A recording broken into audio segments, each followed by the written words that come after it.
Muito boa noite, começando aqui mais um Sabatina, esse programa diário da Brasil Paralelo, sempre às 20 horas, recebendo convidados especiais para analisar esse período aí dos últimos 10 anos, onde aconteceu o surgimento da nova direita no Brasil, né? Um ressurgimento da direita, um fenômeno muito rápido, né? Que aconteceram muitas coisas, e a gente tem recebido protagonistas dessa história, e hoje temos mais um convidado muito especial. Falaremos dos 20 centavos, das manifestações pelo impeachment de Dilma Rousseff, o surgimento e a queda de Jair Bolsonaro e culminando nos atos do dia 8 de janeiro. A ideia é fazer uma análise, uma reflexão, entender o que deu certo e o que deu errado para projetar o que vem pelo futuro da direita no Brasil. Tudo isso porque agora, no dia 13 de março, segunda-feira, nós vamos lançar uma nova trilogia que vai falar justamente desses assuntos. A Direita no Brasil, uma trilogia que estará disponível para qualquer pessoa que queira assistir gratuitamente. Basta você pegar o seu celular, apontar para o QR Code que está aqui na tela, fazer um cadastro e aí você vai receber por e-mail o link que dá acesso a essa produção. É importante fazer o cadastro, senão você não consegue acessar a este conteúdo. Lembrando que ele não estará disponível no YouTube, mas sim na plataforma da BP. Pode ser através do QR Code ou então no link disponível aqui na descrição deste vídeo. Lembrando que você tem que fazer o cadastro até domingo, senão depois você não consegue mais assistir gratuitamente. Para os nossos assinantes, nada muda, é só acessar a plataforma no dia 13 e assistir A Direita no Brasil. A produção preparou um VT sobre esse lançamento que a gente assiste agora. De 2013 a 2023, relembraremos a trajetória da nova direita, os grandes momentos, os principais personagens, os erros e também os acertos. Conversaremos de forma franca com personagens que viveram essa história política na pele. São pessoas de todo o espectro ideológico que nos ajudaram a obter um retrato fiel da situação atual. Para assistir gratuitamente em nossa plataforma, faça o seu cadastro. O seu e-mail é fundamental para enviarmos todas as informações sobre o novo documentário e também o link que dará acesso ao filme no dia do lançamento. Nós contamos com a sua participação. Brasil Paralelo, muito mais que filmes. Até breve.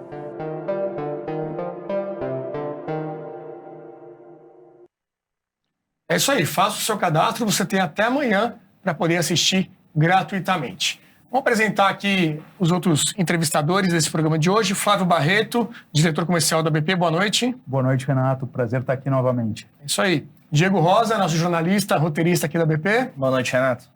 E Felipe Valerim, sócio fundador também da Brasil Paralelo. Boa noite, Renato. Boa noite, pessoal de casa. Um prazer estar aqui. Muito bem.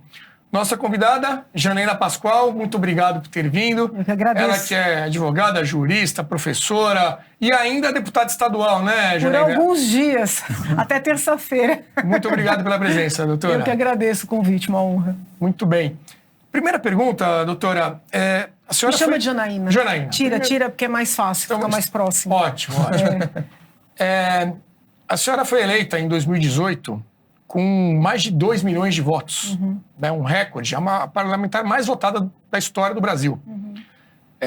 Não sei se em algum momento você imaginava isso para a tua vida, enfim, toda a trajetória desses últimos anos que a gente estava comentando aqui, se era um plano que você já imaginava. Depois, foi sempre conhecida por falar o que pensa, né, não ter essa preocupação eleitoral, ou seja, qual que é o teu plano na tua relação com o Brasil? Onde você se vê nesse debate público? Você tem algo planejado para o futuro? Já era o que você imaginava? Fala pra gente um pouco aí, pessoalmente, como é que você se sentiu nisso tudo? Eu, quando era pequena, eu já sabia que eu ia trabalhar pelo país. Sempre tive uma paixão pelo Brasil. Paixão. Eu ouvia o hino, a criancinha já ia... E não tem militar na minha família, não tem político, era algo inato, vamos dizer assim. Então eu fui fazer direito no Largo de São Francisco, porque eu queria me preparar para ajudar o Brasil, né? Mas eu nunca tive assim, olha, é assim ou é assado, né? O plano é este. Mas eu decidi, muito jovem, entrar no Largo de São Francisco, porque do Largo de São Francisco, né, saíram figuras muito determinantes para o país, e eu entendi que eu tinha que estar lá. Então, na verdade, não é que eu decidi estudar direito, eu decidi fazer Largo. Tinha que ser São Francisco. E foi muito cedo isso, foi uma decisão que eu tomei muito cedo, entendeu?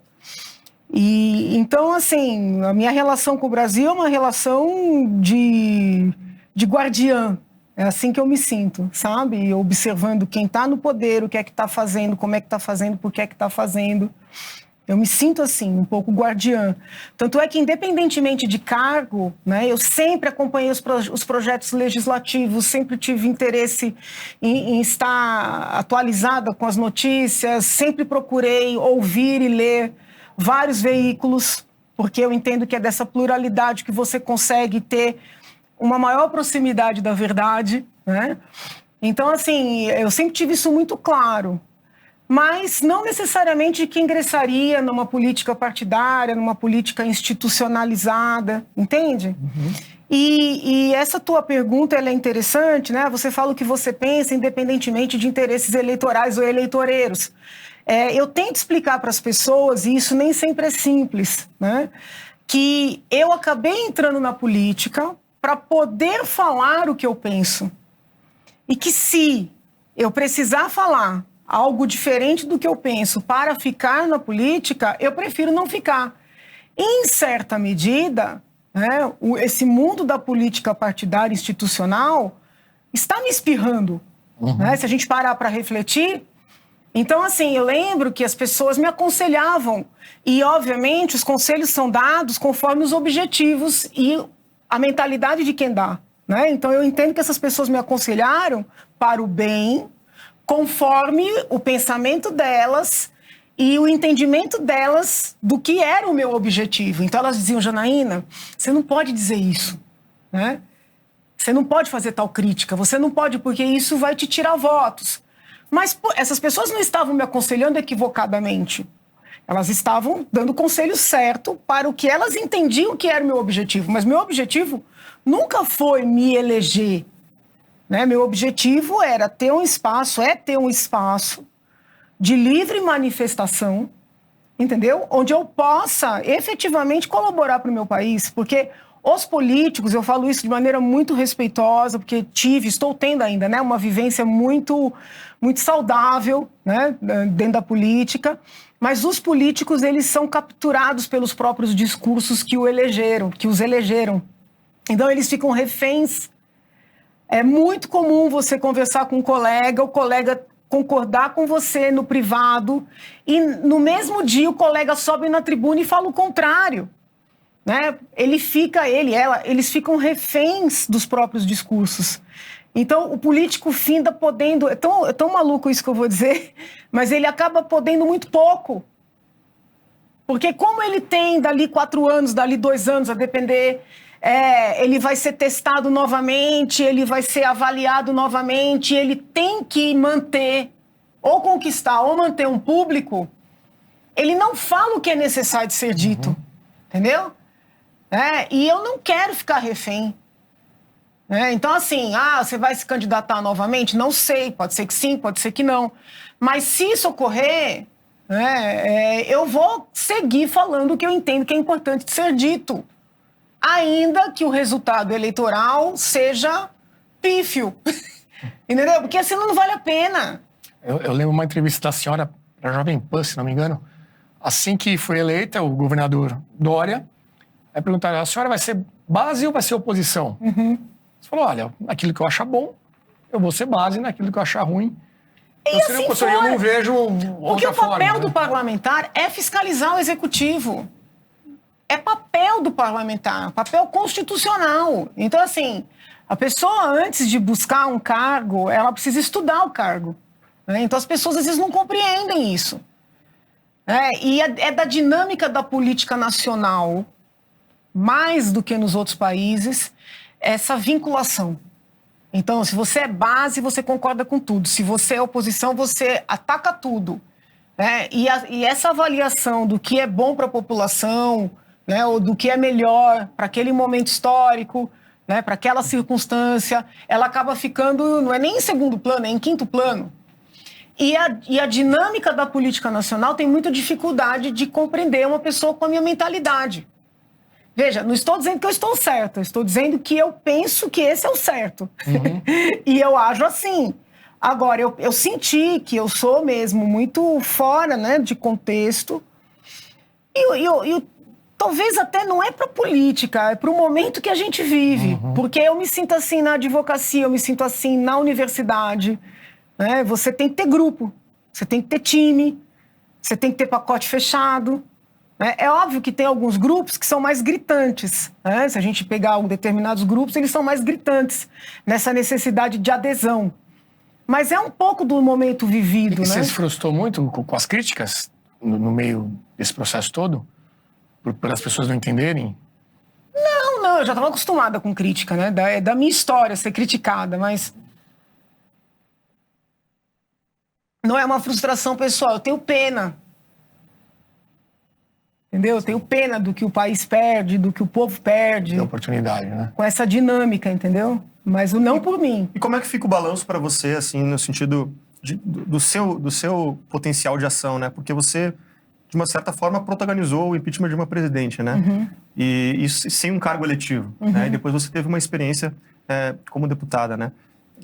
Como é que você enxerga esse balanço, assim, de capacidade de ação mesmo, né? Pro seu perfil, você... Olha, eu sou muito estudiosa, sou muito atenta, entendeu?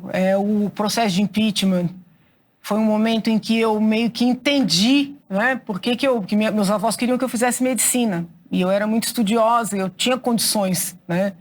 E eu decidi fazer direito por tudo que eu falei no princípio. E naquele momento eu meio que compreendi, né?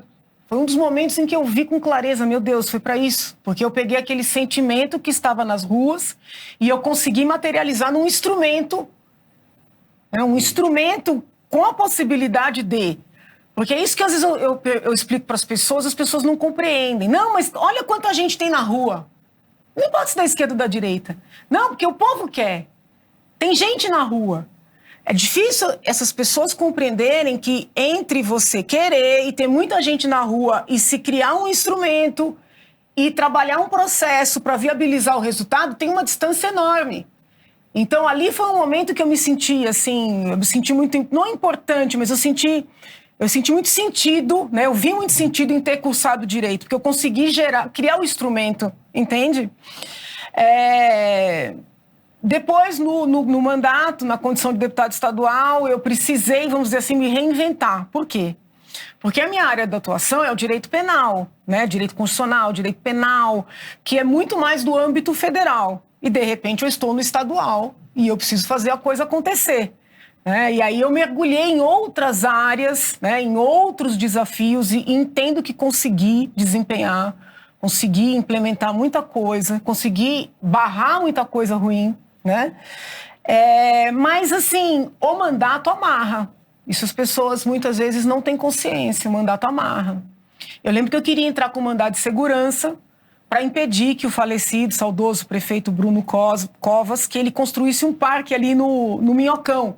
Ele queria inviabilizar o Minhocão como via, né, como via de trânsito e construir um parque. E com todo respeito ao falecido prefeito, eu não via sentido, não vejo ainda hoje. E eu decidi que eu ia entrar com mandado de segurança e eu sempre mantive a minha OAB ativa, muito embora tenha ficado com dedicação exclusiva para o mandato. E eu queria atuar como advogada numa causa, obviamente gratuitamente, em prol da população. Quando a Procuradoria da Assembleia, eu fui perguntar se eu poderia fazer isso, disse que eu jamais poderia fazer isso, que eu não poderia advogar numa causa vinculada a um mandato, eu me senti, assim, muito cerceada. Não pela Procuradoria, que é excelente, pelo mandato, entendeu? Então, às vezes, e como eu gosto muito de cumprir regras, né, eu sou cumpridora de regra. Se eu não concordo, eu questiono, eu processo, mas assim, eu não sei fazer coisa no jeitinho, né? Muitas vezes eu quis fazer, né, e não pude fazer porque o mandato não permitia. Então, o mandato, ele é um veículo de realizações, mas ele também é uma camisa de força muito grande, entendeu? Então, é tão interessante, porque as pessoas falam assim, você está depressiva, você está deprimida, você está triste. E o meu sentimento é um sentimento, assim, há um tempo, né, de missão cumprida e, paralelamente, de alívio, porque eu vou ter liberdade, né, para propor as causas que eu entender que devo propor, entendeu? Vai continuar fazendo isso? Não sem mandato? Veja, depende. Eu não faço nada para jogar para a torcida. Tudo que eu faço é muito amadurecido, é muito sério, entendeu? Então, o que eu quero dizer é o seguinte, é um sentimento de liberdade. Até para ajudar uma pessoa. Às vezes bate uma pessoa tão humilde na porta do teu gabinete com uma necessidade tão grande e às vezes você tem que dizer não para ajudar, para alguém não alegar que você está fazendo aquilo com intuito eleitoral, eleitoreiro, entendeu? Então, até para poder ajudar, você se sente mais livre. Diego? Janaína, trabalho de casa, né, de pesquisar para essa entrevista. Eu encontrei uma entrevista tua, em janeiro do ano passado, onde você fez uma análise ali de um possível cenário eleitoral para as eleições presidenciais. A senhora chamou a atenção de que a esquerda viria forte. E para alguns isso não estava tão claro, né? E que a direita deveria se organizar numa espécie de frente ampla ou de resistência para impedir que o Lula voltasse ao poder. O fato é que o Lula voltou ao poder. E eu queria que você, da sua opinião, assim, o que a direita falhou na figura ali da militância, dos seus representantes? Ô Jesus, a direita só falhou, amigo. A direita começou falhando, né? Muito triste, né? Esse processo todo muito triste. Eu fui alertando, eu alertei muito antes. Depois, mesmo durante o processo eleitoral, quem me segue ali nas redes, e aí a imprensa, né, DataVênia, que não pesquisa nada, não, vazou um áudio da Janaína, não tinha vazado o áudio. Eu gravei e joguei nas redes, pedindo pelo amor de Deus, né, para as pessoas amenizarem um pouco, para as pessoas buscarem apoio, para as pessoas reconquistarem, né, aqueles que foram eleitores do presidente em 18 e que rapidamente se decepcionaram, né, ou foram afastados, ou foram perseguidos. E no lugar de entenderem que eu estava ali alertando, se voltaram contra mim e entenderam que eu estava atacando. Entendeu? Porque para mim já estava muito claro que o Lula era o favorito, né? Que ele teria mais chance, já estava muito claro. E já estava claro também que viriam aí vários parlamentares com força, mais à esquerda, e que nós precisaríamos trabalhar em duas frentes, na verdade. Buscar reconquistar os eleitores, né, da direita no executivo, para tentar inviabilizar a eleição do presidente Lula. E, contando com essa possível, e na minha leitura, sempre provável eleição, nós tínhamos que colocar parlamentares de direita, né, com um olhar mais conservador, mas com consistência. Não youtubers da DataVênia, com todo respeito. Eu entendia que nós precisávamos formar o que eu chamava de resistência, entendeu? E que muita gente interpretou equivocadamente que eu estava querendo resistir à posse do Lula, jamais, né? Mas assim, nós precisávamos ter no Congresso pessoas com consistência, né? Não youtubers. Porque o youtuber confunde o trabalho parlamentar, que é silencioso, é pesado, né? Para quem quer trabalhar, é muito trabalho, com a lacração. Para lacrar, você não precisa ser deputado nem ser senador. Você fica ali no seu canal, você fica nas suas redes, entendeu? Você precisa ser deputado e senador para ter consciência antes do... Porque quando o projeto chega no plenário, gente, já passou por tantos escaninhos, né? E o bom parlamentar, ele está percebendo esse andamento desde o momento inicial do projeto, entendeu? Ser deputado, ser senador, dá muito trabalho. E esse trabalho, ele não é barulhento. Muitas vezes, para obstruir um mau projeto, você tem que ficar em silêncio, você tem que conhecer o regimento, você tem que tomar uma providência ali que você não pode explicar para os outros o que você está fazendo. Porque se você explicar, vão estragar o seu trabalho de obstrução, entende? Entrega o ouro pro... Então, assim, é muito triste, né, o que aconteceu com o nosso país, assim, é muito triste. Eu fico muito triste como cidadã, né? Porque nós não conseguimos, a direita foi olha, eu ouso dizer, foi um fracasso, né? Foi um fracasso muito grande. Isso significa que não tenha chances? Tem, mas tem que ter um pouquinho de humildade, porque para você conseguir corrigir, você tem que reconhecer, entende? Não dá para você corrigir um rumo sem reconhecer os erros. Então, primeiro tem que reconhecer, né? E eu sinto, assim, uma dificuldade, essas pessoas têm muita dificuldade de reconhecer o erro, né? Elas ficam criando discursos, sabe?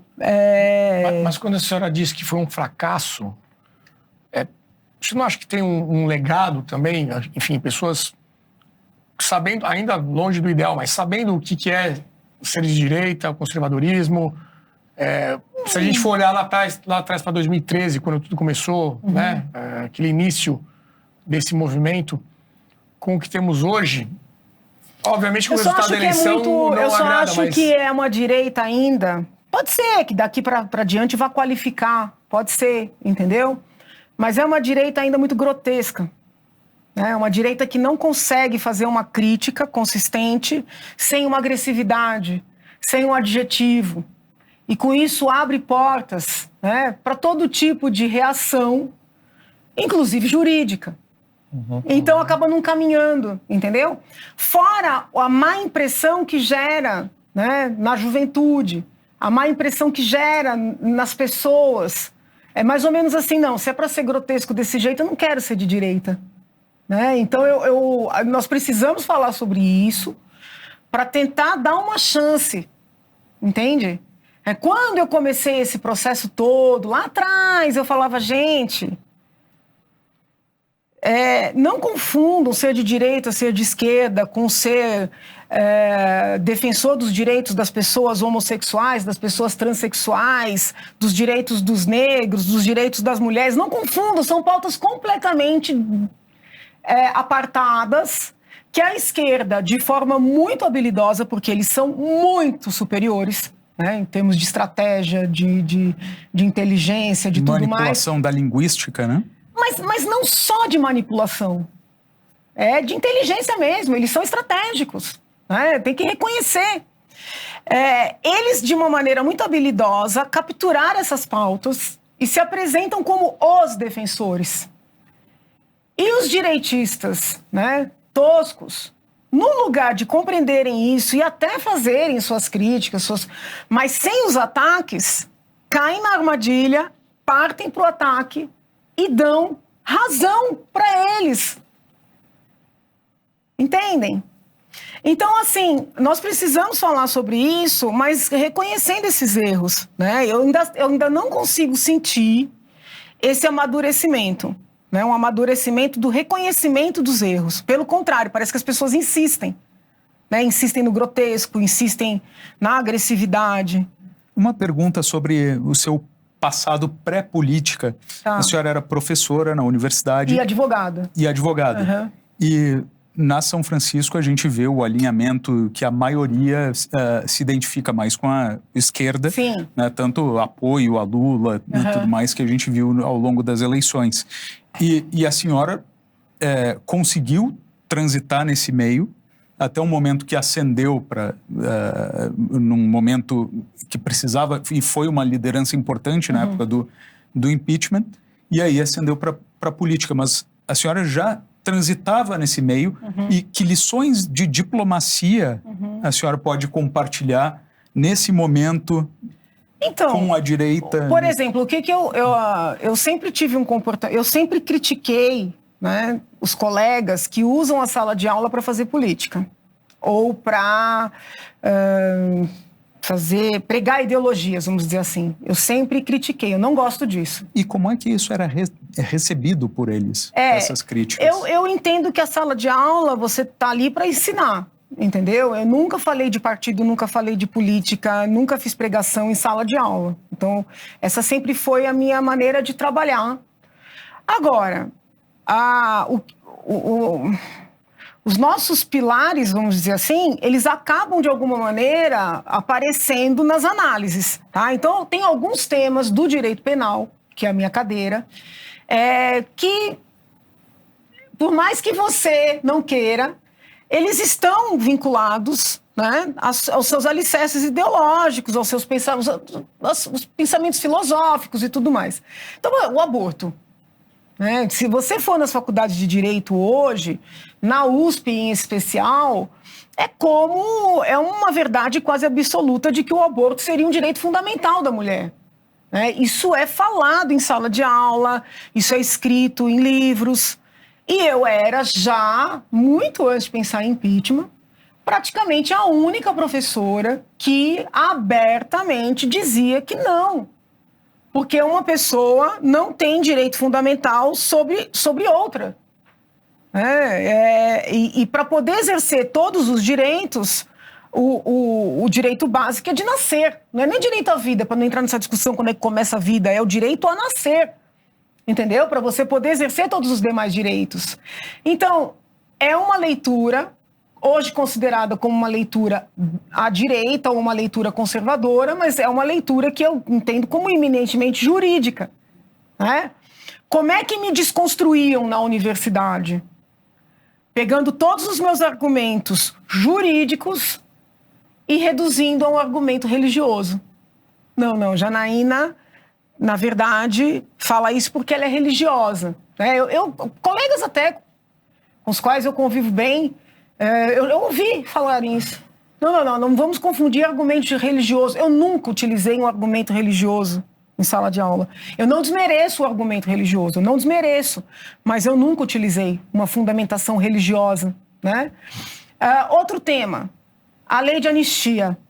A lei de anistia, no final do período militar, né, até para a possibilidade de uma reconciliação, houve a lei de anistia, que teve impacto para os dois lados. Quando veio o primeiro governo Lula, isso recrudesceu ou fortaleceu no governo Dilma, eles decidiram fazer todo um revisionismo, né? A tal da Comissão da Verdade, e passou a ganhar força a ideia de que os crimes daquela época poderiam ser investigados, processados, punidos, e apenas de um lado. Né? Eu fiz todo um estudo da lei de anistia, inclusive do acórdão do STF, que foi um acórdão riquíssimo, com a participação de vários ministros e com visões de mundo diferentes e diferentes. E o acórdão, no final, foi no sentido de que a lei de anistia vale. Né? Eu até escrevi um texto sobre isso, dizendo, olha, ou existe coisa julgada no Brasil ou acabou. E eu sempre defendi a vigência, a necessidade de respeitar a lei de anistia. Naquele ambiente, sobretudo na cadeira do direito penal, isso é muito mal visto. Né? Porque tem toda uma linha politicamente correta, né, de abrir esses processos novamente, punir militares que tenham participado de torturas, de prisões arbitrárias, entende? Então, assim, houve uma conciliação nacional naquele momento.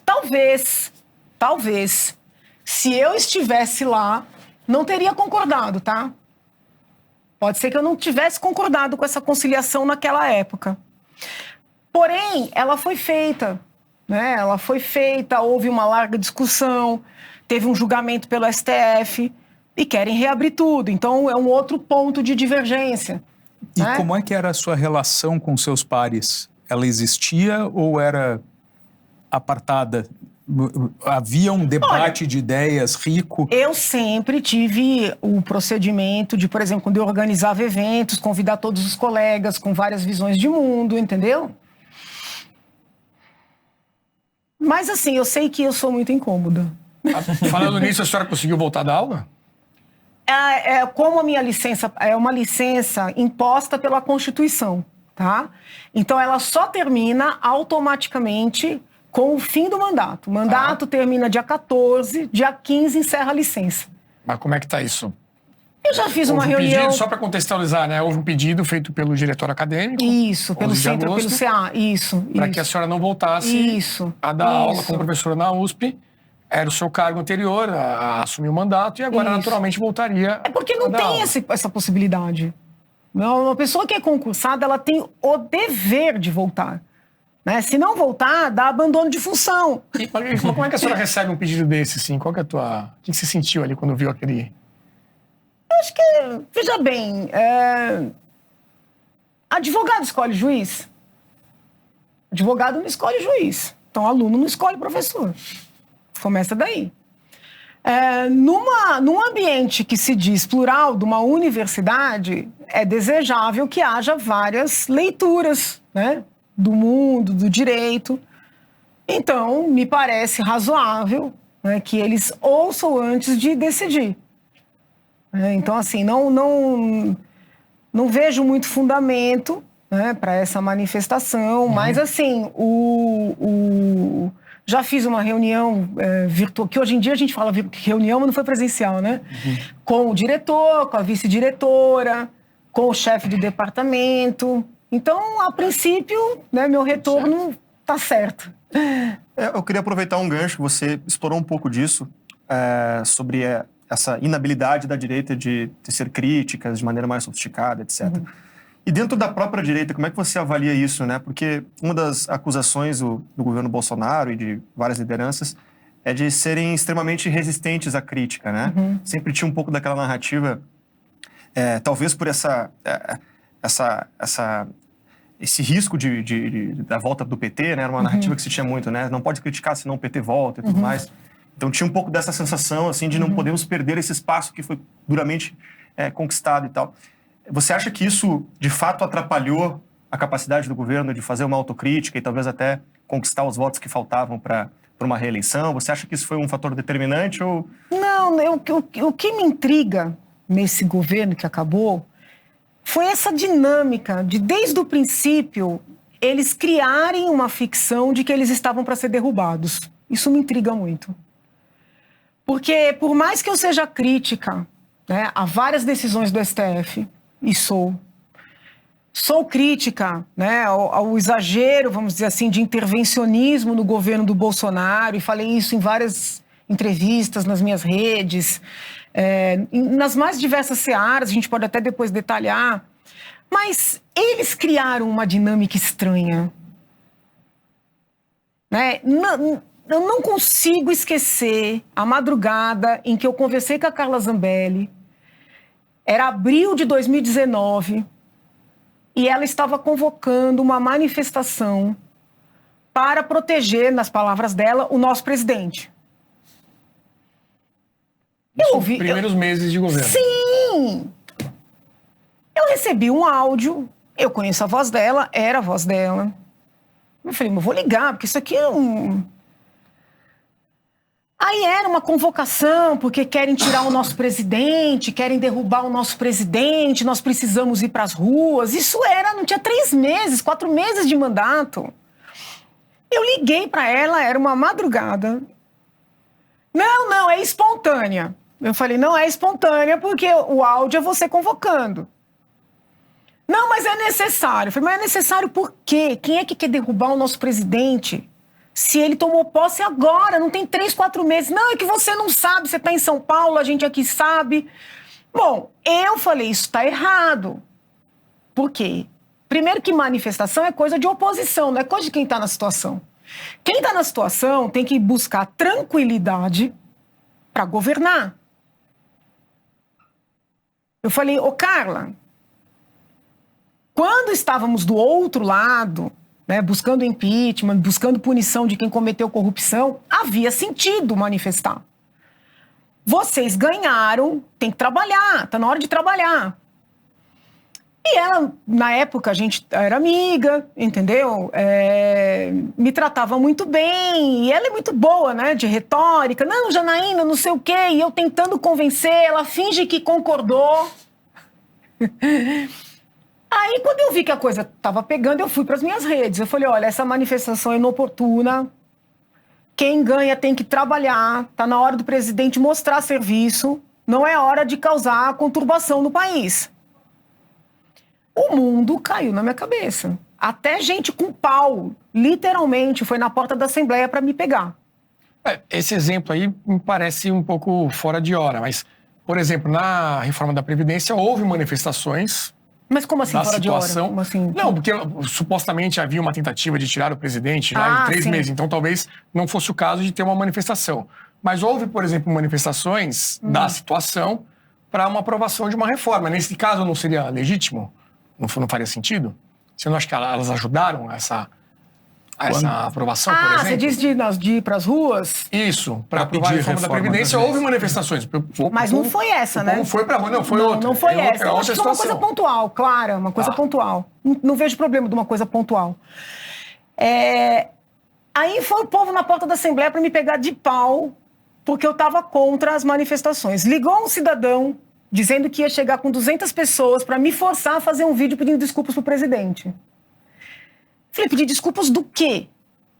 Não, que a senhora tem que apoiar os atos. Eu falei, eu não vou apoiar a insanidade. Aí, pouco tempo depois, fizeram as tais barracas lá dos 300 na porta do STF. É da democracia manifestar? Mas qual era o interesse daquilo? Não havia uma coisa específica. Vai ter uma votação. Não, era o nada. Era contra o STF. Aí aquele bando de louco soltando fogos em frente, para cima do STF. Eu pergunto agora, o tempo passado, né? Lula presidente. O que a direita ganhou com aquela palhaçada toda? Porque aquilo é palhaçada. O que a direita ganhou? Para mim, passa na minha cabeça que alguém pagou para aquela palhaçada toda acontecer, entendeu? Para aniquilar com qualquer credibilidade na direita, entendeu? Aí começa uma coisa louca. E porque querem derrubar, porque o sistema não é confiável, porque assim, eles criaram um caldo de cultura que gerou uma reação. Você acha que a origem foi... A culpa foi deles. A culpa foi deles, não tenho dúvida. Eu não tenho dúvida, eu não perdoo. Eles destruíram o meu trabalho. A culpa foi deles. Você chegou a comentar em alguma situação que essa queda de braço do Bolsonaro com o STF era uma espécie de teatro, assim, né? Você afirma essa opinião hoje ainda? E por quê? Eu acho que se o presidente efetivamente quisesse fazer algo com relação ao Supremo, ele teria buscado quadros consistentes em vários momentos, né? Inclusive para concorrer ao Senado. Né? É duro a gente falar assim, porque parece que é... Mas assim, não dá para comparar, em termos de estabelecer um diálogo respeitoso, mas consistente com o Supremo, a Janaína Pascoal e o astronauta. E em outros estados aconteceu a mesma coisa. O presidente escolheu a dedo pessoas que não têm condições, podem ser boas pessoas, podem até fazer um bom mandato, mas que não têm nenhuma condição de fazer resistência ao, chame-se do que quiser, né? Agigantar do STF, ativismo, qualquer coisa. Ele escolheu a dedo. Por quê? Talvez porque ele tenha priorizado a lealdade ao projeto dele em vez de a capacidade técnica. Por que ele não colocou Ives Gandra no STF? Por que ele não colocou Ângela Gandra? Por que ele não pegou algum procurador ou promotor do MP para a Sociedade, que são juristas que defendem as nossas pautas? Por quê? Não estou aqui desmerecendo os ministros, tá? Mas ele teve a oportunidade. Por quê? Eu vou perguntar, por quê? Eu acho que a gente foi vítima de um engodo, né? Um grande engodo. Uma leitura que se faz é que o preço do Bolsonaro ter negociado com o Centrão tão tarde talvez tenha saído muito caro, incluindo essas indicações e tudo mais. Você concorda com isso, com essa avaliação? Não acho que é isso, não. Eu acho que o problema foi o caso do filho, né? Que foi uma surpresa para todos nós. Quando eu subi no palanque do presidente, eu não sabia do caso do filho. Aí o caso do filho vem à tona, o presidente fica refém. Aí não se sabe se o caso era só do filho, se o caso chega até ele, nós não sabemos, né? Prefiro crer que não chegue até ele, mas nós não sabemos. E aí tudo se perdeu. Janaína, a esquerda, quando ela age politicamente, ela tem uma característica de ação monolítica e democracia partidária. Dentro do partido, eles divergem, têm as diferenças deles, mas uma vez tomada uma decisão, saindo da porta para fora, eles agem em bloco. A direita não tem um partido. Né? E qual é a sua visão sobre, de repente, a direita não lavou muita roupa suja fora de casa, e isso teria dado uma impressão de desunião, o que pode ter dado margem para uma exploração política contra a própria direita? Olha, eu não posso também dizer que eu sou 100% certa, né? Que eu deveria ter feito críticas. Isso aí muitas pessoas me disseram, mas, vamos dizer assim, portas fechadas, entendeu? Então eu não estou aqui tirando, né, minha responsabilidade eventualmente. Mas o problema é o seguinte, será que ele estava fazendo o que ele prometeu fazer? Porque para você fazer críticas internamente, você tem que confiar que aquele grupo, que aquela pessoa está efetivamente fazendo o que se comprometeu a fazer. Entre Lula e Bolsonaro, eu realmente não voto na esquerda, tá? Não voto, não votei, não votarei. Mas, em vários momentos, eu vi com clareza um presidente traindo as pautas que o elegeram. Né? Por exemplo, a luta anticorrupção.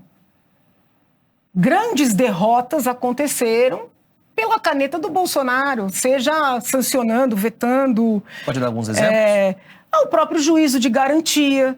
Né? Nós, quando elegemos Bolsonaro e defendemos Lava Jato, a ideia era da prisão em segunda instância, né? Que seria, vamos dizer assim, diminuir o tempo para uma efetiva execução da pena.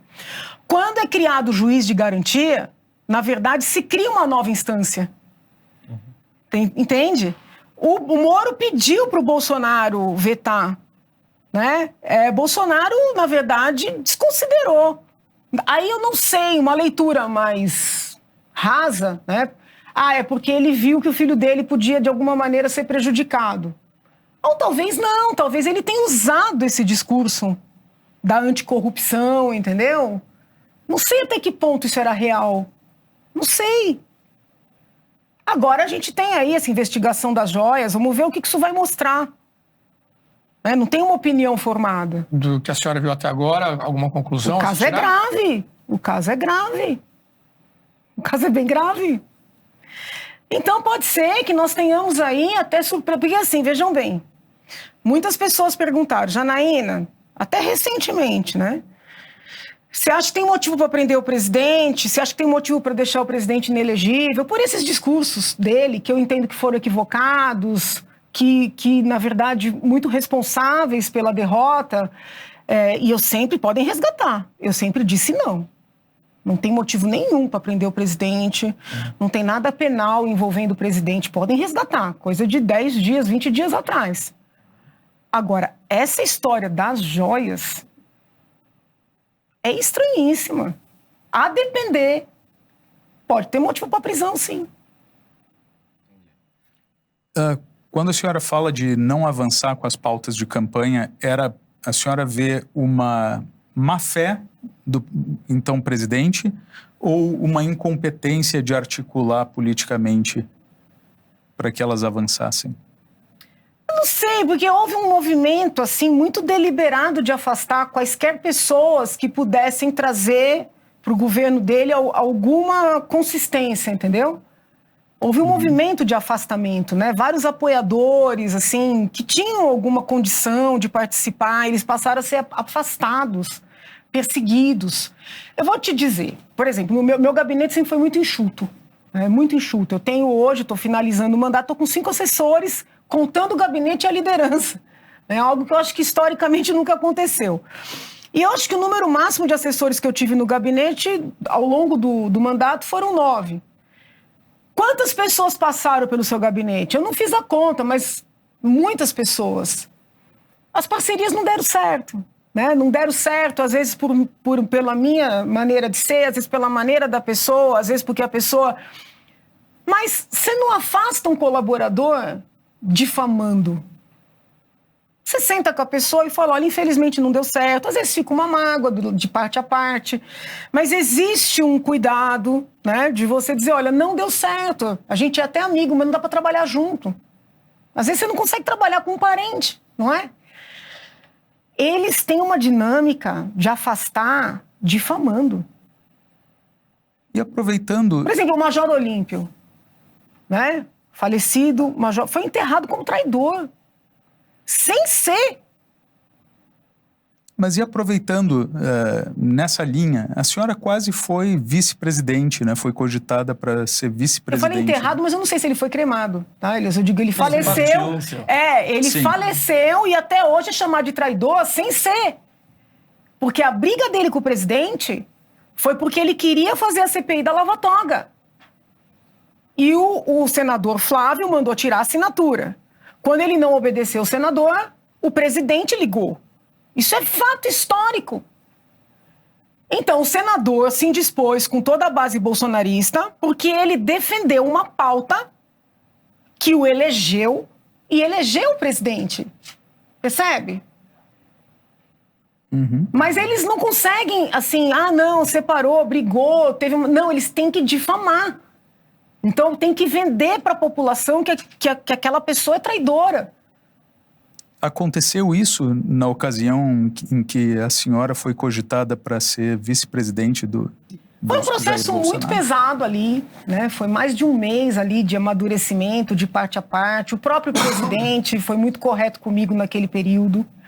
Nós conversamos várias vezes, pessoalmente, por WhatsApp, por telefone. Ele queria já anunciar que eu seria vice lá na convenção do PSL no Rio de Janeiro. Eu falei para ele, presidente, o senhor é difícil, eu sou mais. Eu acho melhor a gente se conhecer primeiro, entendeu? O senhor entender como eu penso. Né? Por isso que eu fiz aquele discurso muito contundente na frente de todo mundo, para o Brasil inteiro. Porque eu falei, é necessário que as pessoas entendam quem eu sou, o que eu penso. E que eu não estou disposta a... Lógico, você está disposto a dialogar, a ponderar, a temperar. Mas eu não estou disposta a rasgar, como o Fernando Henrique disse que rasgava os livros que escreveu. Eu não. Né? O que eu escrevi eu não rasgo. Você pode mudar de opinião? Todos nós podemos. Mas eu não rasgo, eu não volto atrás, entendeu? A senhora já fez algum exercício de como teria sido... caso fosse realmente vice? Eu acredito que num primeiro período teria sido quase impossível, porque eu demorei muito para compreendê-los. Né? Essa dinâmica, assim, essa loucura institucionalizada. Né? Eu demorei muito. Depois, no segundo momento, que eu comecei a entender como é que eles funcionavam, eu acho que talvez tivesse dado certo. Entendeu? Talvez, porque eu gosto do presidente, eu queria que tivesse dado certo. Talvez eu tivesse conseguido, num segundo momento, né, trazê-lo aí para razoabilidade. Mas não sei, no começo ia ser muito difícil, porque assim, quando eu comecei a ver aquelas manifestações sem sentido, quando eu vi aquela loucura atacando o Supremo, eu falei, gente, o que eles querem com isso? Né? É mais ou menos a minha sensação diante do que a Carla Zambelli fez na véspera do segundo turno. Falei, o que é isso? Entende? Parece que aquilo foi um fechar, né? O fechar de um período de total, na minha leitura, de total irracionalidade. A não ser que o plano seja outro. Né? Se o plano era permanecer, fazer um trabalho... realmente era insano. Agora, se o plano era outro, só o tempo vai dizer, né? E como é que ficou a sua avaliação depois de tudo que passou com a atuação do juiz Sérgio Moro? Olha, eu às vezes concordo, às vezes discordo, tem pontos específicos, ele é uma pessoa muito fechada, né? A gente não sabe bem o que ele pensa, por que ele toma determinadas decisões ou posições, talvez até pelo tempo inteiro que foi juiz. Mas, independentemente de eventuais divergências, eu acho que o trabalho que ele prestou para a nação foi muito positivo, foi importante, né? O trabalho dele, o trabalho da Lava Jato. Entendo que essas anulações, né, em série, elas sejam muito ruins, não só para o passado, mas também para o futuro. Porque o delegado que está na ponta, o procurador, o promotor que está na ponta, a juíza que está na ponta, essas pessoas todas ficam muito inseguras, né, de eventualmente ousarem investigar, processar alguém poderoso. Isso significa que você tenha concordado com todas as decisões, com todos os posicionamentos? Não. Mas foi um trabalho importante para o país, né? E as anulações foram um desserviço. Mas você acredita, você comentou que talvez essa soltura do Lula e tudo mais seja uma reação à agressividade do Bolsonaro. Mas você acredita que, sendo isso, é porque de fato eles acreditavam que o Bolsonaro representava uma ameaça à democracia ou como uma oportunidade política para outros fins? E lembrando só um fato, né? No dia da posse do Bolsonaro, a ministra Rosa Weber deu uma constituição para o Bolsonaro, num ato que claramente tinha uma simbolização de uma certa dúvida se ele seguiria a Constituição. Né? Então, acho que a relação já começou com o pé esquerdo. Não, né? eu não vou dizer que o presidente seja o único culpado, até porque eu não culpo só o presidente, eu culpo muito esse núcleo duro. Eu culpo muito esse núcleo duro. Eu cheguei numa situação, falar para o presidente, falei, presidente, a deputada Carla, ela é vista como sua aliada, como seu espelho. Eu não sei se ela é. Mas, assim, existe uma identidade entre o senhor e ela, entendeu? Que as pessoas olham a deputada Carla e veem o senhor. Então, quando ela fala com a gente acha que é o senhor que está mandando falar. Mas eu não sei. E o que aconteceu? Quando a deputada Carla, na véspera do segundo turno, pega aquela arma e faz o que ela fez, ninguém viu a deputada Carla, todo mundo viu o presidente e a sua política armamentista. E eu estou aqui dizendo, sou favorável às pessoas terem porte, sempre defendi isso, muito antes de Bolsonaro. Defendi em sala de aula, para pavor dos meus colegas. Sou ponto de vista técnico-jurídico, não sou ponto de vista político, sempre defendi. Mas então, você consegue entender aquele grotesco daquela cena? Ninguém viu a Carla, viu o Bolsonaro. Ela criou uma simbiose com ele e outras figuras criaram também. E o presidente, não sei se por diplomacia, por medo de perder apoiadores, ele deixou. Entende? Ele deixou. A tua pergunta, Janaína, você acha que tinha um interesse político nisso? Eu não tenho como afastar. Mas que havia medo, havia. E eu te digo que havia, porque eu conheço muitas pessoas que fizeram campanha para o presidente em 2018, foram para as ruas comigo pedir voto para o presidente e que não votaram nele, algumas anularam, outras votaram no presidente Lula de medo, sabe? Então, não dá para dizer que não houve esse medo, houve esse medo. Janaína, você comentou aqui algumas vezes, eu sou uma cumpridora de leis, de normas. Então, eu posso até não concordar, mas eu tenho que seguir o que está no papel. Você foi autora do pedido de impeachment, da peça que embasou todo o processo de impeachment da Dilma, e já afirmou algumas vezes que não viu tanto problema, ou pelo menos minimizou as críticas ao fatiamento do impeachment. Ou seja, a presidente ela foi afastada do cargo, mas não perdeu os direitos políticos, apesar disso estar ali expressamente escrito na Constituição.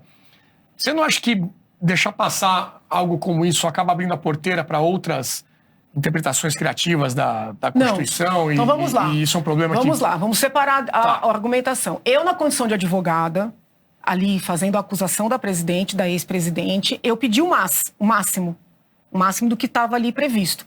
Perda do cargo, perda dos direitos políticos. Deram uma parte. Na minha o principal. Então, estratégia de advogado. É melhor garantir o principal do que querer brigar e colocar tudo em risco.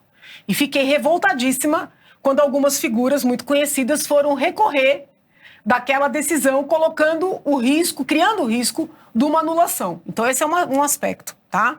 Posicionamento advocatício, vamos dizer assim. Sob o ponto de vista jurídico, se você pegar os meus livros e entrevistar qualquer aluno meu, você vai saber que eu defendo o princípio da legalidade como um limite máximo para o Estado incidir na vida do indivíduo. Eu não vejo o princípio da legalidade como algo que seja um espelho, tá? Tá até na minha tese de doutorado isso. Eu vejo como o limite máximo. Isso significa o quê? Que juiz nenhum, e no caso ali o Senado era o juiz, pode aplicar uma pena acima da máxima. Mas ele pode aplicar uma pena aquém da máxima, tá? Então, do ponto de vista jurídico, eu não vi, né, esse problema todo que as pessoas viram. E vou além. O ministro Lewandowski, desde o primeiro momento, e quando eles fizeram aquela... Não sei se você vai lembrar, teve toda uma discussão no Supremo sobre o rito, né, que o impeachment seguiria. O ministro Lewandowski, em vários momentos, ele pegou o procedimento do júri como paralelo para seguir ali no processo de impeachment. E no júri, você tem quesitos. Não necessariamente você tem que responder sim a todos, entende? Então eu não vejo que ali estivesse um problema de verdade, né? Nem do seu ponto de vista jurídico, do seu ponto de vista estratégico. Então, eu queria matar, no sentido figurativo, quem foi lá recorrer. Quando eu vi os recursos, falei, Jesus Cristo, o Supremo pode usar isso para anular todo o nosso processo? Entendeu? O risco que se criou com aquilo. Entendi. Bom, não corra o risco de perder o novo lançamento da Brasil Paralelo. Agora, no dia 13, segunda-feira, estaremos lançando A Direita no Brasil. 3 episódios para você reviver toda essa história, fazer sua análise, entender o que deu certo, o que deu errado, com entrevistas com as pessoas que viveram essa história. A doutora Janaína estará lá também presente. Para você assistir gratuitamente, basta apontar o seu celular para esse QR Code aqui na tela, fazer o seu cadastro e aí você vai receber por e-mail todas as informações e também o link para assistir a essa produção que estreia agora na segunda, pelo QR Code ou pelo link que está na descrição aqui deste vídeo.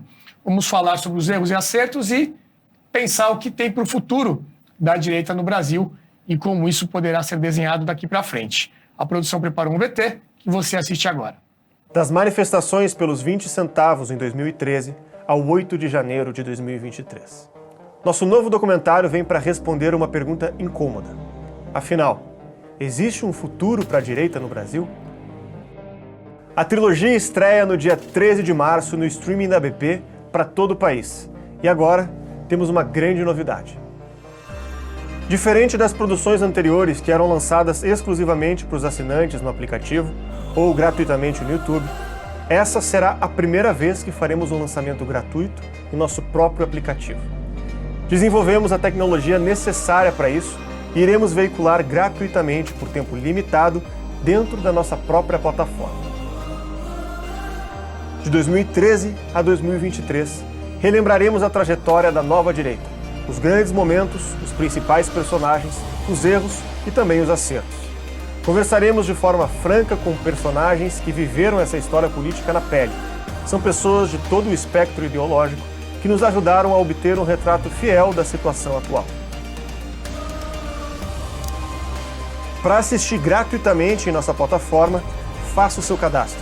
O seu e-mail é fundamental para enviarmos todas as informações sobre o novo documentário e também o link que dará acesso ao filme no dia do lançamento. Nós contamos com a sua participação. Brasil Paralelo, muito mais que filmes. Até breve.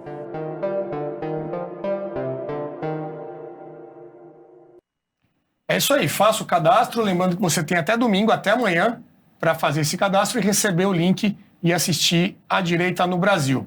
Estávamos aqui conversando com Janaína Pascoal. Isso, eu queria aproveitar sobre o impeachment. Diga lá. Que você tocou no tema para alertar, né, aqueles que são internautas, as pessoas que nos acompanham aqui.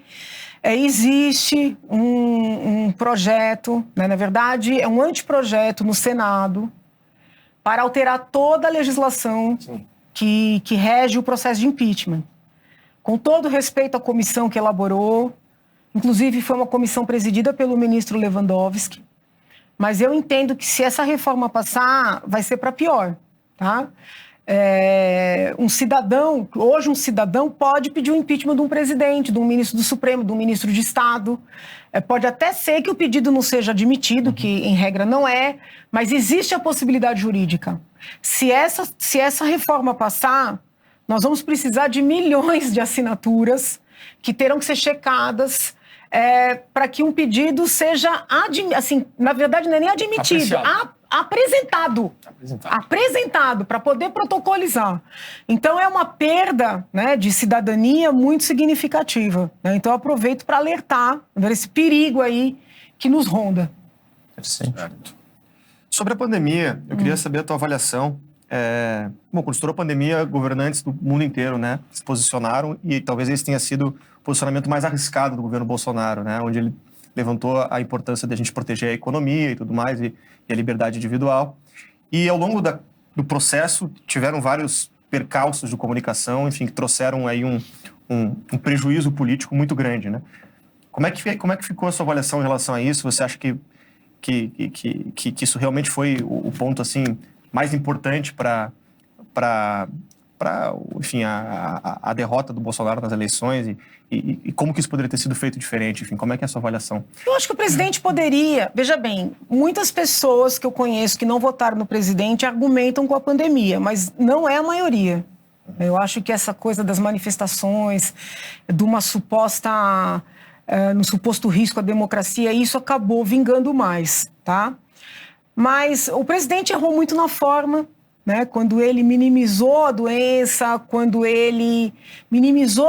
no momento em que ela era uma incerteza para todos. As pessoas estavam morrendo, eu mesma fui internada, foi muito assustador, assim, é uma falta de ar muito assustadora. Então o presidente errou muito na forma. Mas eu não acho que ele tenha errado nas ponderações que ele fez, né, em várias searas. Então, ponderação de que a gente tinha que ter alguma racionalidade nesses fechamentos, né? Não acho que poderia também não tomar cautela, tá? Eu acho que teria que ficar ali um meio termo entre Dória e Bolsonaro, sabe? É um meio termo entre Dória e Bolsonaro. Percebam que os dois exageraram e os dois perderam. Mas precisava de um meio termo, entendeu? Então o presidente errou, né, na forma, no exagero, mas ele acertou, por exemplo, em dizer que as pessoas precisavam ser tratadas. Não estou aqui falando de cloroquina, né, porque de maneira desonesta, quando a gente fala em tratamento, logo traduzir para do médico, né? Mas assim, as pessoas precisavam ser tratadas, sabe? E aí se criou uma ideia de que nenhum remédio podia ser ministrado. Eu lembro quando a médica prescreveu antibiótico, no meu caso, ela praticamente pediu desculpas por prescrever antibiótico, sabe? Porque se criou aí uma camisa de força, né, para os médicos. Os questionamentos que o presidente fez, eu vejo assim, desestimular a vacinação, não, porque ele mesmo se vacinou. Mas disse, né, os documentos dizem, não sei. Mas assim, questionar, né, querer que as empresas fossem e sejam transparentes, sobretudo com relação a efeitos adversos, isso foi adequado, né? Se o presidente tivesse tido uma outra forma, talvez nós tivéssemos até atravessado isso tudo de outra maneira, entendeu? Então, ele errou, mas no meio dos erros ali, ele teve acertos também, eu reconheço isso, eu reconheço. E acho que o Brasil precisa entender que ciência se faz com discussão, né? Ciência se faz com questionamento, ciência se faz com transparência.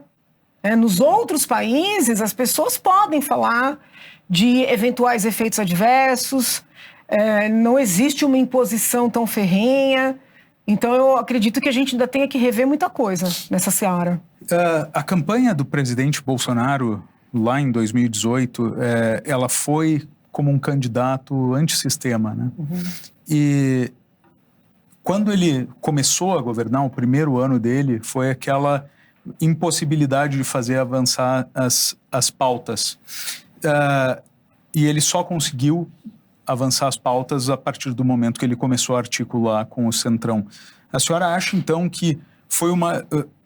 apesar disso, né, talvez, se ele não tivesse sido candidato como um antissistema, ele não teria sido eleito, né?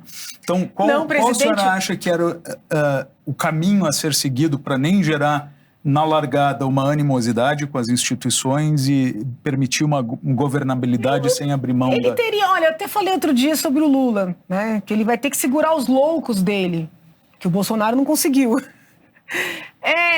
O problema não foi falar com o Centrão, não falar com o Centrão, o problema foi que houve, assim, uma perda, né? Ele perdeu completamente o controle.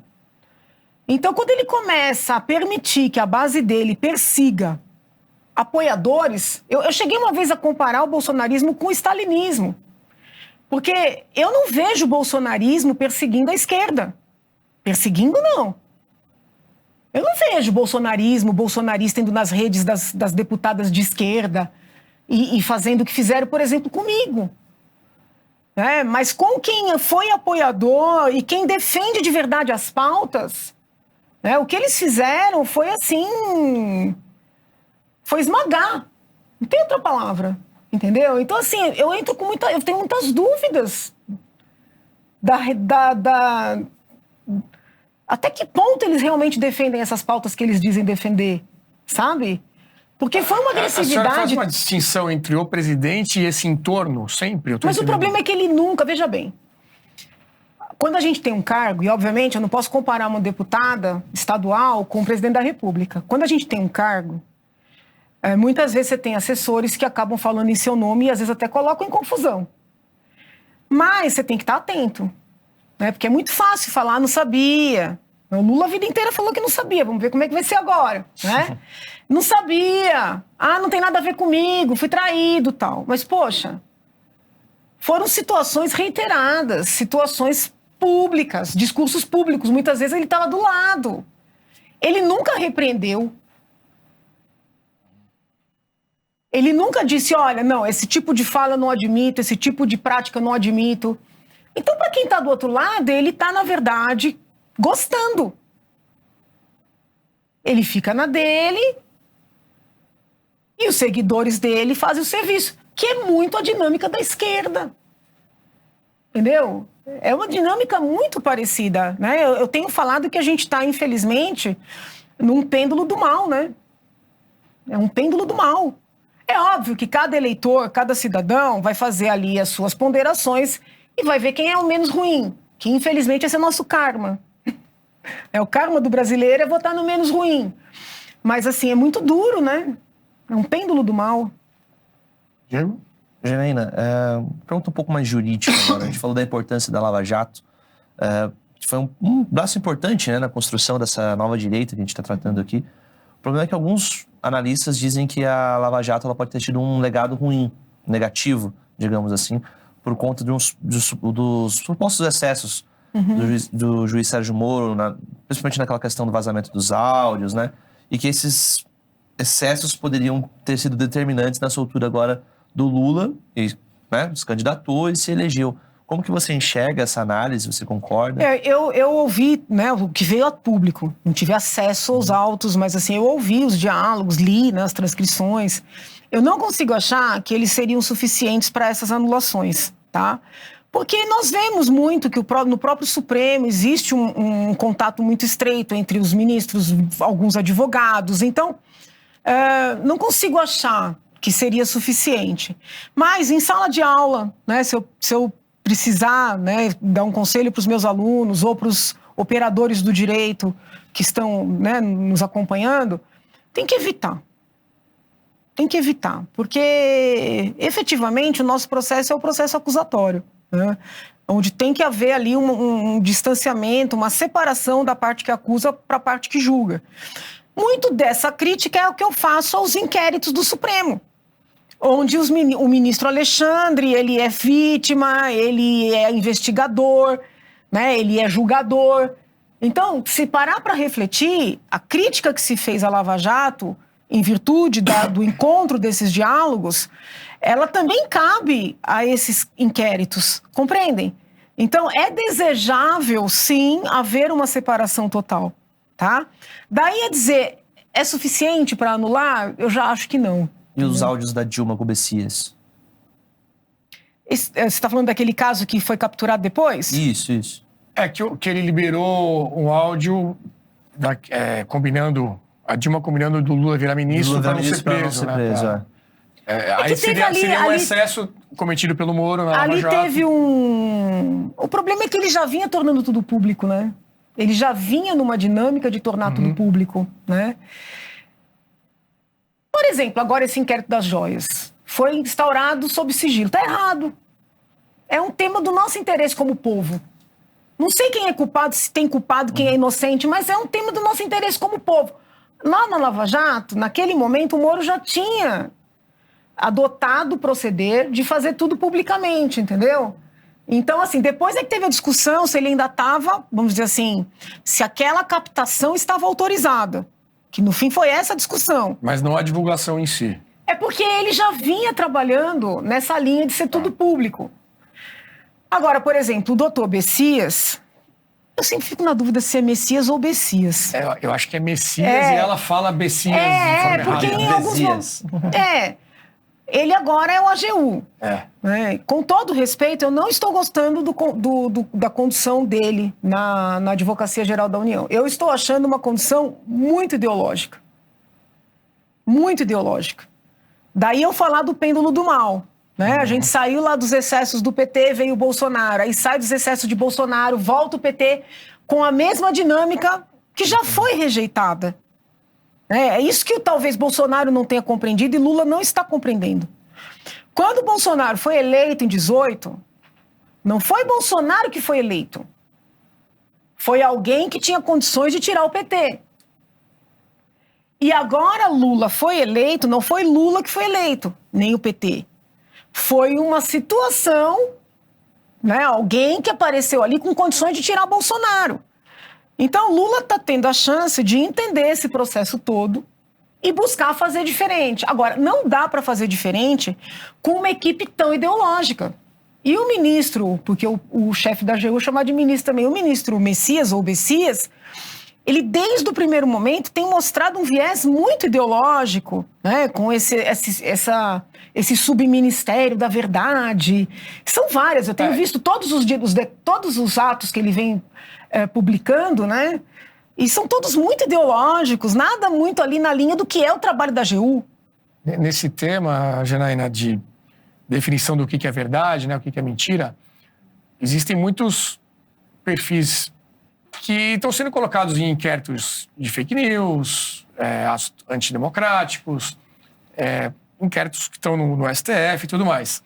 E fala-se muito de a criação de uma regulamentação, né, a famosa regulamentação das mídias sociais, dos meios de comunicação, e que há um temor por censura que isso pode vir a trazer. O que a senhora acha juridicamente, né, de uma tentativa, justifica-se que é para evitar fake news e que é para trazer mais tranquilidade nesse sentido? Juridicamente, o que a senhora acha que pode acontecer e os instrumentos que existem para evitar os problemas que isso pode trazer? Eu tenho uma visão bem minoritária nessa seara, tá? Minoritária e comparando com todas as correntes. Eu penso o seguinte, a liberdade de expressão de manifestação não dá direito a tudo. Não dá direito a tudo, diferentemente do que alguns alegam. Porém, talvez seja melhor nós tolerarmos os excessos para não correr o risco de comprometer as liberdades. Então, que fique claro. A gente pode censurar, sim, uma fala agressiva, uma fala exagerada, né, extemporânea, porque se você fala que é direito, você não pode nem criticar, né? Mas esta regulamentação, na minha leitura, ela traz mais riscos para a democracia, para as liberdades, do que bônus, entende? Então é melhor tolerar os excessos e tentar trabalhar com eles em outras esferas que não a esfera penal, do que abrir essa margem, tá? Eu sou contra esse projeto que está em tramitação. O que eu já analisei, né, que é um que já está há um bom tempo, mas estão tentando criar um outro aí, eu sou contra. Eu acho que a gente não tem que entrar nessa seara. Não mexeria em nada do que temos hoje. Não, o que eu defendo, sempre defendi, por exemplo, às vezes você tem uma situação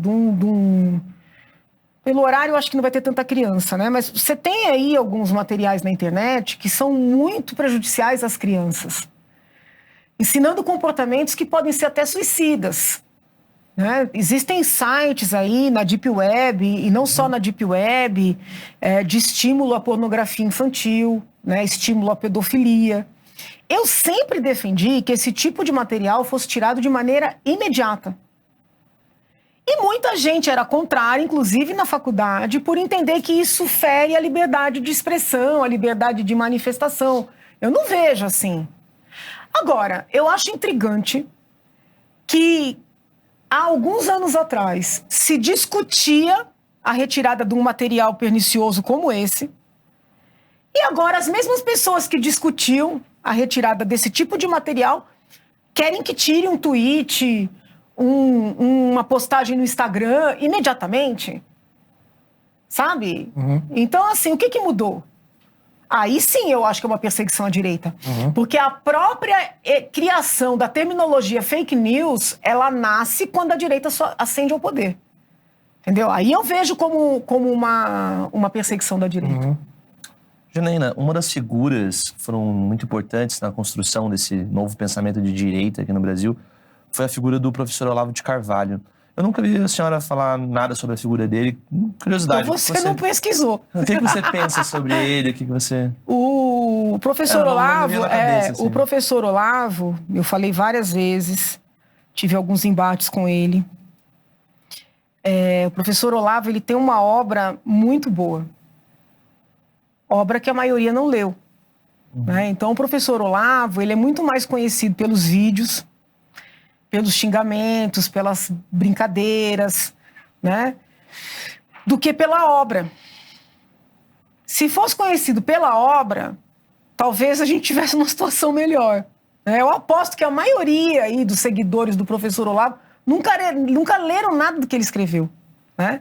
Uma das obras mais não é tradicionais, mas que mais mostram o Olavo de Carvalho é do Imbecil Coletivo. De certa forma, ele criticou tanto o imbecil coletivo da esquerda e acabou, coitado, criando um imbecil coletivo do Bolsonaro, dele. Que é essa coisa de que existe um líder, existe um certo, e as pessoas abaixam a cabeça e seguem cegamente. No final da vida, ele percebeu, porque ele falou algumas vezes com outras palavras. A imprensa sempre deu esse rótulo para ele de guru do Bolsonaro, que ele sempre rejeitou, né?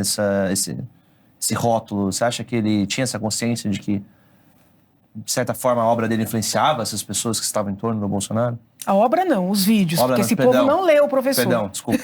Esse professor não leu, esse povo não leu o professor. Não leu, infelizmente não leu. Se tivesse lido, acho que a coisa talvez fosse mais qualificada. Eu acho que ele tinha consciência, sim, ele era vaidoso, né? Que Deus o guarde e tenha. Eu gostava muito dele. Mas ele era vaidoso, a vaidade subiu um pouco na cabeça. Né? Ele foi muito perseguido, foi muito execrado, né? Teve que sair do país, muito competente, muito corajoso. Então ele sofreu muitas perseguições. É um ser humano. De repente ascende ao poder um grupo em que ele é reconhecido, ainda que não tenha lido nada do que ele escreveu, mas ele virou um ícone. Então ele também se envaideceu. Ele se envaideceu. E aí acabou, de certa forma, estimulando esses comportamentos mais excessivos que o presidente não parou, não barrou, né? E deu no que deu. Né? Vamos ter esperança de que esse processo todo tenha sido um aprendizado e que as pessoas busquem agora alguma moderação, entendeu? Alguma consistência, para a gente ter alguma chance daqui para frente. Né? Porque se não houver uma qualificação dessa tal direita, ou centro-direita, como queiram chamar, vai ser quase impossível tirar essa esquerda do poder. Uma coisa que o Olavo falava é que não adianta nada colocar um presidente no poder se essa base, essa consistência não está bem formada, né? Atirar ele aos leões de uma certa forma. Você concorda com essa ideia? Pouca gente sabe, mas quando eu pedi o impeachment da presidente Dilma, eu fui muito criticada pela esquerda, óbvio, mas o professor Olavo e os seguidores dele fizeram uma crítica extremamente ferrenha. Eles acabaram comigo, o professor Olavo acabou comigo, o que me magoou muito na época, porque eu esperava apanhar da esquerda, mas eu não esperava apanhar da direita, e eu estava muito só naquele processo. Porque depois ganhou tração, mas no início não tinha tração. Não tinha. Mas o que a senhora difere entre crítica e bater, assim? Então, era uma crítica ou era uma agressão? O professor Olavo disse que eu tinha atrapalhado o trabalho dele na época. Porque ele estava, na verdade, preparando aquela juventude para fazer uma resistência civil. né? Ele queria que as pessoas ficassem na rua até derrubar o sistema. E na leitura do professor, quando eu faço um pedido de impeachment para o Congresso Nacional, protocolizo na Câmara, mas é um processo que passa nas duas casas, eu estou legitimando o sistema. Então, ele foi muito agressivo na crítica, que era um direito dele, entendeu? Só que eu estava preparada para apanhar da esquerda, você entendeu? E, de repente, o professor Olavo, com a capacidade que lhe era peculiar, e os seus seguidores, com a agressividade também característica, começam a me perseguir, dizendo que eu estava estragando o trabalho dele, porque ele queria fazer a resistência civil. E eu tive que... E foi muito difícil, porque eu tinha que me explicar para a esquerda e eu tinha que me explicar para a direita, né? E na época, o que eu expliquei, eu não me lembro se eu cheguei a escrever para ele ou para a esposa dele, a Roxane, com quem eu já tinha tido contato no passado. Eu me lembro que eu escrevi e falei, gente, vocês não têm como pedir para uma professora de direito fazer qualquer coisa que esteja fora do direito. Então, assim, acho que a grande vantagem não é a melhor palavra, mas a coisa mais brilhante que aconteceu naquele momento foi alguém pensar um instrumento jurídico para fazer a vontade do povo se concretizar. E eles estavam me atacando justamente pelo instrumento. Eu falei, vocês querem o quê? Que eu fique na rua para derrubar os poderes? Ou seja, E eles queriam refazer. Pode reparar como essa direita, ela fala muito em reforma constitucional, nova constituinte, né? Eles querem recomeçar. Eu não concordo com nada disso. Mas essa questão que o Felipe levantou é sobre base de apoio em outras entidades, né? Base cultural, de modo geral. Base cultural. Volta na sua pergunta, então, que eu posso não ter entendido. Não, eu perguntei, ele comenta que sem uma base cultural consolidada, né? As universidades, a mídia, etc. Tá certíssimo, 100% certo. Que foi também a falta de inteligência do bolsonarismo. Eu vou te dar um exemplo pitoresco. Quando o presidente me convidou para ser vice, os seguidores dele lá começaram a me investigar, encontraram uma aula que eu dei sobre o Tribunal Penal Internacional. Inclusive, eu apresentei uma denúncia contra o Maduro no Tribunal Penal Internacional. Essa denúncia, somada a outras denúncias, deu ensejo à investigação contra o Maduro. Eu dei uma aula sobre o Tribunal Penal Internacional, sobre ONU, tal, Tratado de Roma, Estatuto de Roma. Ligaram para o presidente e disseram que eu era globalista, porque, afinal de contas, eu estava dando essas aulas. Na época, Bibiano era o homem de confiança do presidente, me chamou para conversar. Ele falava assim, muito engraçado que ele era, Deus o tenha também, tanto morto, né, que a gente está... Deus os tenha todos. Ele falava assim, minha irmã, fala a verdade para mim, minha irmã. Eu falei, o que é, Bibiano? Você é globalista? Eu falei, o quê? Não, é porque tem um chinês, são dois irmãos chineses, que são amigos do presidente, Ling. Wilson Ling. Um deles teria, segundo Bibiano, teria ligado para o presidente para denunciar essa tal palestra. E aí eu virei persona não grata porque dei uma palestra sobre o Tribunal Penal Internacional. O que eu tentei explicar para essas pessoas ao longo desses anos foi o seguinte: não adianta ser contra a ONU, ser contra o tribunal, ser contra as universidades. Você tem que preparar quadros com consistência para ocupar esses espaços, porque é isso que a esquerda vem fazendo há décadas.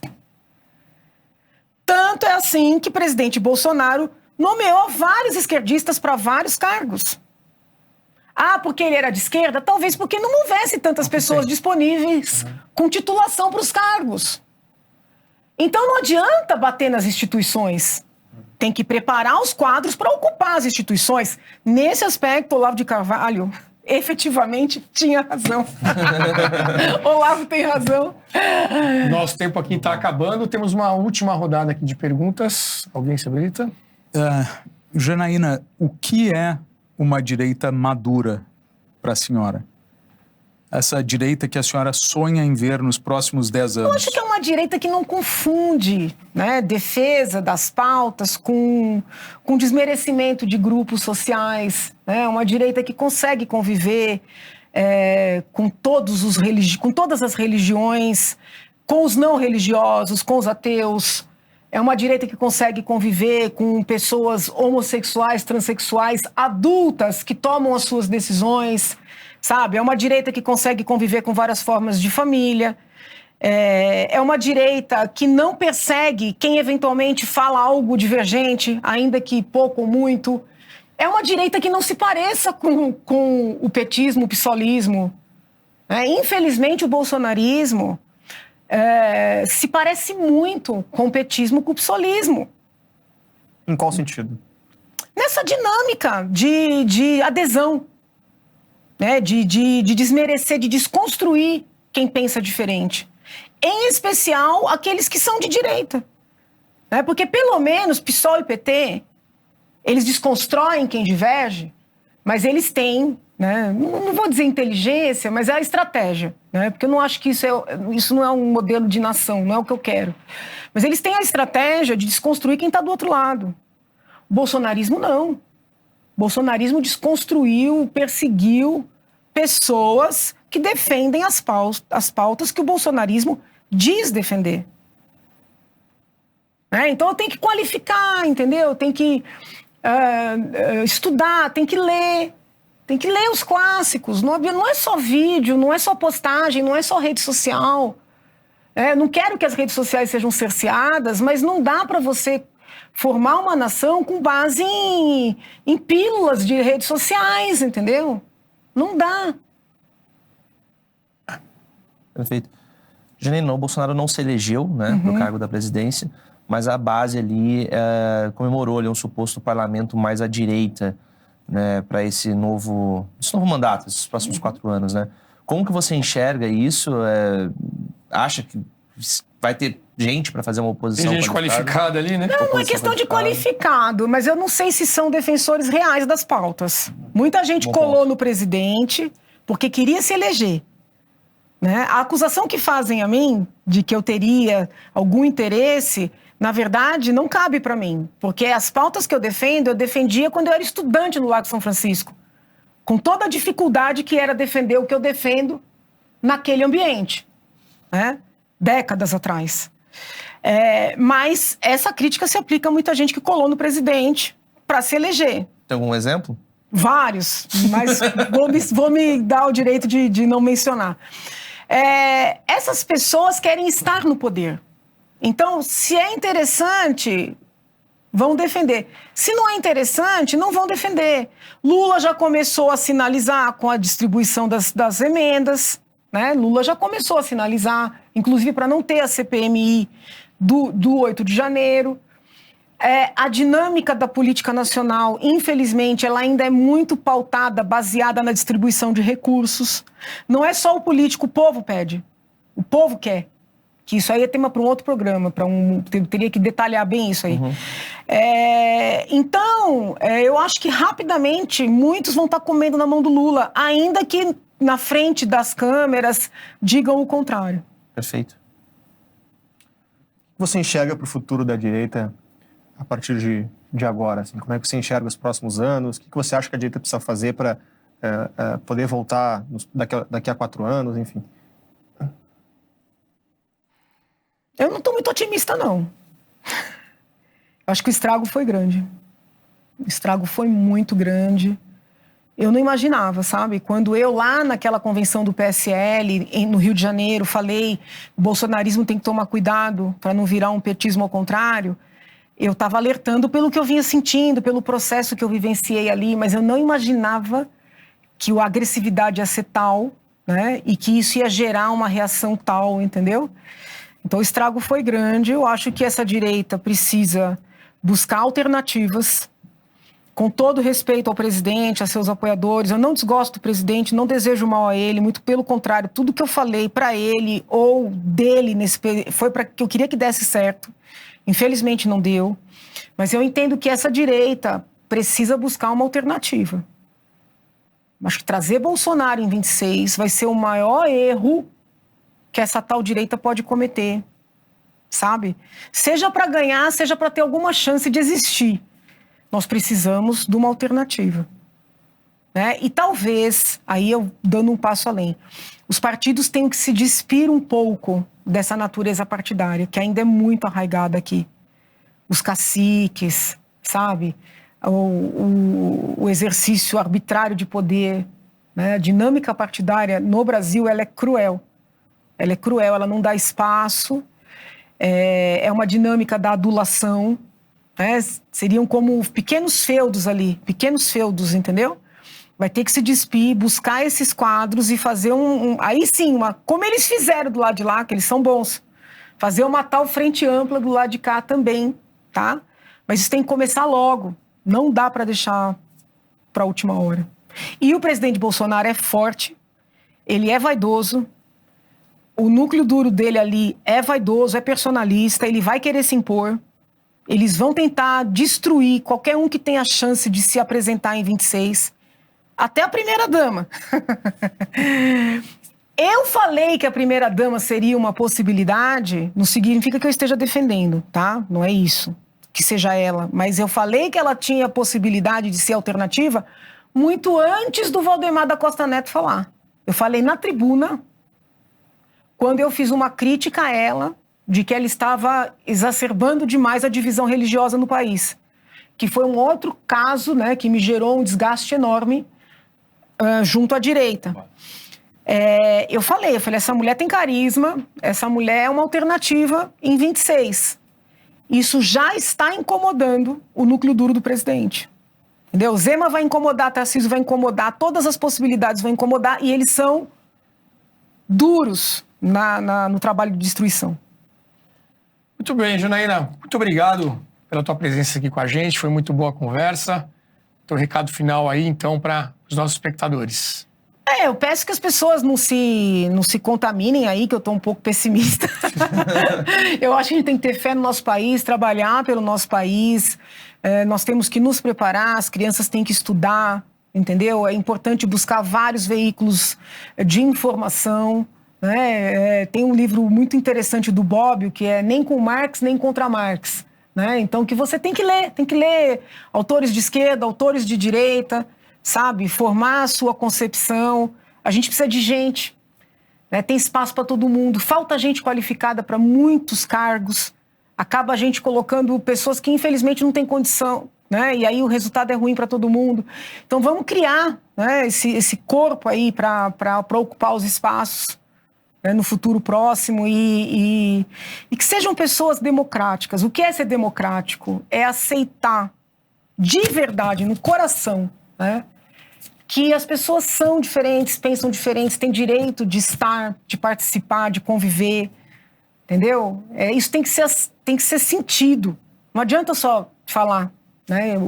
As pessoas falam muito de democracia, mas não é ainda um valor real na nossa sociedade. À esquerda e à direita. Isso. Muito obrigada pela oportunidade, pelo espaço. Flávio Barreto, obrigado. Muito obrigado. Diego, Valerim. Obrigado. E obrigado a todos vocês que nos assistiram aqui.